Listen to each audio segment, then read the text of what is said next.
Estamos começando mais um programa Abrasileirando e hoje com a presença especial de Leonardo Minervini. Prazer te receber, Léo. Bater esse papo com você.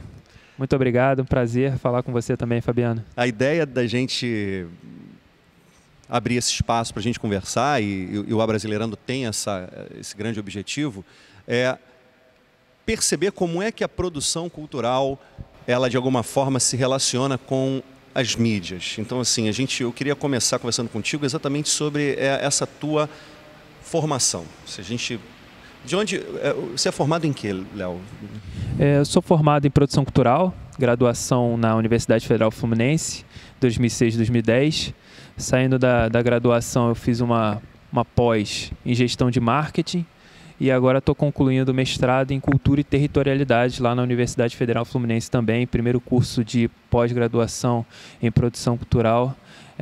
Eu sou da primeira turma, concluindo agora a turma de 2013. A tua dissertação de mestrado, de alguma forma, está relacionada com o teu trabalho aqui, nesse espaço maravilhoso que a gente se encontra, que é o Espaço Sesc, aqui em Jacarepaguá. E eu queria que você falasse um pouco sobre esse teu estudo, sobre essa tua formação, uma vez que você, além de ser produtor, você também é um pesquisador. Então, assim, como é que essas duas vertentes se cruzam e como é que você interrelacionou isso no teu estudo, na tua pesquisa de mestrado? Eu acho que as duas coisas são indissociáveis, né? Quem trabalha com cultura, com produção cultural, é um pesquisador permanente, independentemente de estar lidando com a gestão da cultura ou numa parte mais executiva, relacionada a linguagens artísticas. Então, eu me vejo a todo tempo pesquisando. Aqui no Espaço Cultural Escola Sesc, que é onde eu atuo, essa linha é muito tênue. Então, quando eu estou trabalhando na curadoria de um determinado projeto, eu trabalho mais relacionado à música, eu pesquiso o tempo inteiro, qualquer lugar que eu vá, qualquer programação que está acontecendo na cidade, eu me sinto até na obrigação de assistir, ouvir muita música, atender a todos os artistas e produtores que me procuram para conversar, para apresentar um projeto. Eu acho que a obrigação está antenado para o que está acontecendo na cidade, né? E a tua dissertação, fala um pouco dela, assim, como é que você constituiu o teu objeto, até porque o Abrasileirando também é um espaço para ouvir experiências de pesquisa. Então, assim, fala um pouco do teu projeto. O curso de Cultura e Territorialidades, ele tem duas linhas de pesquisa: mediações culturais e políticas culturais. A minha linha de pesquisa é em políticas culturais. Minha proposta é pesquisar as políticas culturais na cidade do Rio de Janeiro, mais precisamente tendo como objeto de estudo Jacarepaguá, a região administrativa de Jacarepaguá.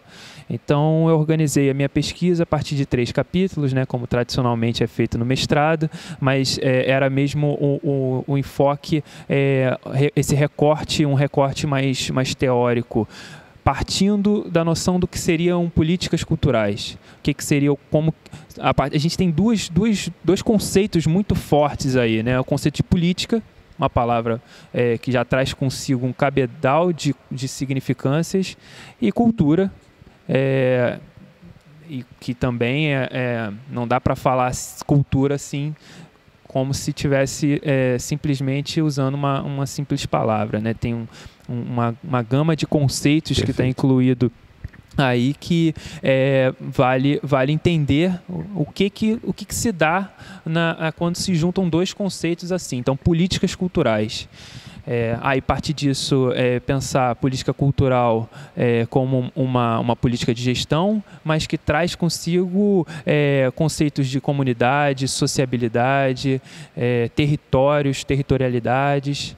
É nisso que eu fui pesquisando e entender o que faz parte desse escopo de políticas culturais. E o território que porque a gente estava conversando um pouco antes, e o território que você elencou, o que você recortou foi Jacarepaguá, que é exatamente nesse espaço que a gente está aqui, né?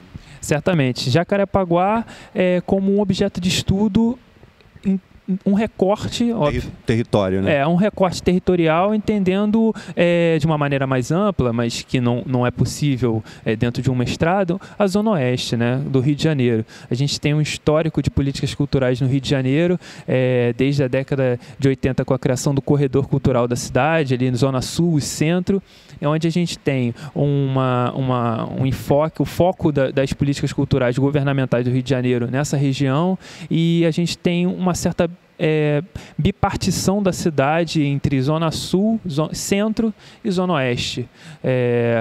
Isso em termos de políticas culturais governamentais, né? Então, entendendo também, é importante frisar isso, que políticas culturais não são ações que são feitas somente pelo Estado, muito pelo contrário, mas entendendo como um conjunto de ações articuladas entre a iniciativa privada, a iniciativa pública, os coletivos artísticos, a sociedade em geral, né? Qualquer ser social é apto e deve atuar como um agente cultural e, nesse sentido, atuar na dinamização das políticas culturais. Maravilha.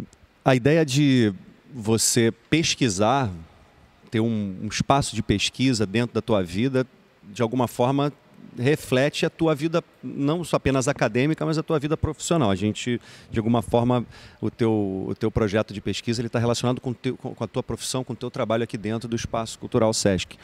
E aí eu gostaria de conversar um pouco com você exatamente sobre essa tua experiência profissional. Ou seja, qual é a relação desse teu objeto de estudo, desse teu interesse acadêmico, e como é que você, de alguma forma, refletiu a tua vida profissional nele? Ou seja, como é que, de alguma maneira, você percebeu a tua vida profissional de um ponto de vista acadêmico? O que você faz, de um modo geral? O que você faz aqui e como é que isso está relacionado com o teu interesse acadêmico? Bem, aqui no Espaço Cultural Escola Sesc eu cuido da programação de música, faço a curadoria dos projetos de música. Na verdade, é legal fazer um panorama, uma breve apresentação do espaço, né? Somos um espaço cultural situado dentro de uma escola de ensino médio, que fica situado em Jacarepaguá, zona oeste do Rio de Janeiro. Recebemos alunos do Brasil todo, todos os estados do Brasil são representados aqui. São cerca de 490 alunos que residem aqui durante 3 anos.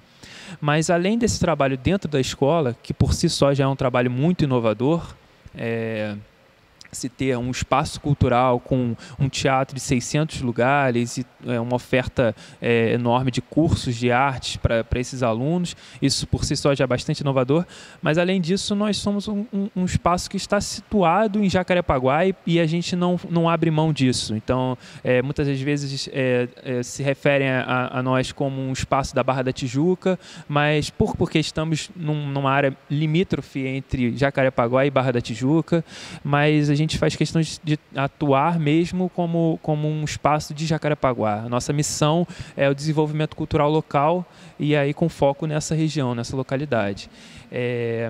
Então, desde que eu entrei aqui e tendo isso muito fortemente como a nossa missão, o desenvolvimento cultural local, a gente está todo o tempo pesquisando que agentes culturais existem nessa região e que outros espaços também existem nessa região.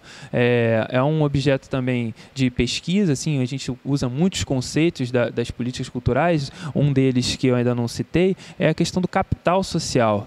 Né, capital social enquanto uma força que é desenvolvida a partir da articulação entre instituições que se propõem a desenvolvimento da cultura local.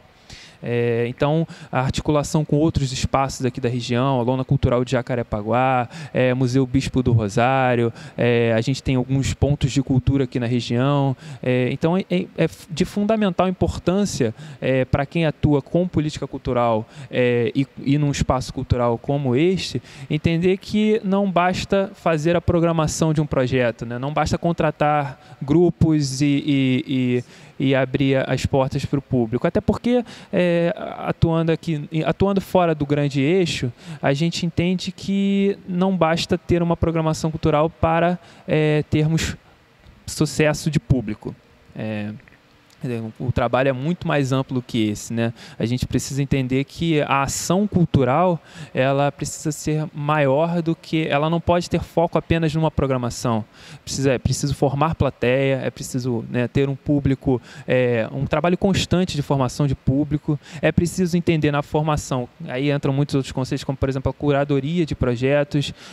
Não basta colocar aleatoriamente grupos em sequência para se tocar e com isso você acreditar que você tem uma programação. Não basta também ter o nosso espaço, toda a programação é gratuita, mas isso também não é suficiente para termos público, e é o papel do produtor cultural pensar nisso, pensar em como articular essas ações todas para se desenvolver um trabalho aprofundado de cultura, como distribuir isso, né? Como que o público, como as pessoas vão ficar sabendo dessas ações culturais que estão acontecendo. Então, assim, é um trabalho complexo que envolve toda uma pesquisa, que envolve uma lida diária de trabalho. Então, assim, é na militância, é no dia a dia, é no boca a boca. E a gente está fechando o primeiro bloco e a gente sempre costuma fazer nesse momento, assim, a gente faz um pedido para o convidado, que é uma música, um tema, enfim, uma música que de alguma maneira tenha te tocado ou seja uma referência para você. Bom, na minha adolescência eu tinha banda, foi por isso que eu segui a produção cultural também, porque desde de jovem começando a tocar guitarra com banda de garagem e tudo, e eu sempre tive como referência a música brasileira, e dentre tantas referências da música brasileira, o pop rock da década de 80, então acho que eu vou pedir uma música do Paralamas do Sucesso, Alagados. Ótimo. Então a gente finaliza o primeiro bloco. Na sequência do segundo bloco, a gente volta para conversar exatamente sobre isso, Léo. Queria conversar com você um pouco sobre as tuas referências culturais. Você já começou falando da tua banda, então na volta a gente parte daí.